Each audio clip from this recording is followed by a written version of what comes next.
अक्सर जगह पर जहेज़ पर लड़ाई हो जाती है कि जहेज़ किसका मिल्क है।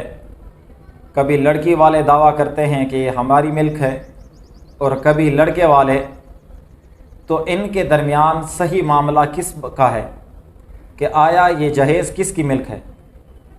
तो जहेज़ के लिए तफसील ये है कि अगर जहेज़ लड़की के वालिदैन ने लड़की को बतौर मलकियत दिया हो तो ये जहेज़ लड़की की मिल्कियत होगा, और अगर बतौर आरियत दी हो कि इसको कुछ अरसा इस्तेमाल करना, जब हम चाहें तो इसको वापस ले लेंगे, तो इस सूरत में वो लड़की के वालिदैन का जहेज़ होगा।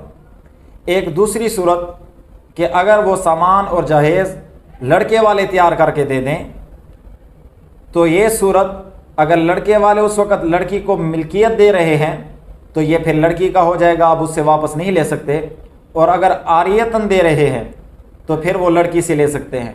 ख़ास तौर पर लड़के वाले सोना जेवरात बना कर देते हैं, तो उर्फ़ आम में जहाँ रिवाज हो कि ये लड़की का है तो वहाँ लड़की की मिल्कियत समझा जाएगा, और अगर वो कहें कि ये लड़के का है तो वहाँ लड़के का समझा जाएगा। लेकिन अगर किसी ने वाज़ेह अल्फाज में कह दिया कि ये लड़की की मिल्कियत है तो अब उर्फ़ आम का इतबार नहीं होगा, वाज़ेह अल्फाज का इतबार होगा, लिहाजा वो लड़की की मिल्कियत समझा जाएगा।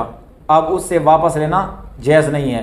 तो चाहिए कि जब कोई लड़की को जहेज़ लेकर दे तो वो बात वाज़ेह कर दे, चाहे ससुराल वाले हों या वालिदैन हों, कि आया ये मिल्कियत कर दिया है या आरियतन दिया है।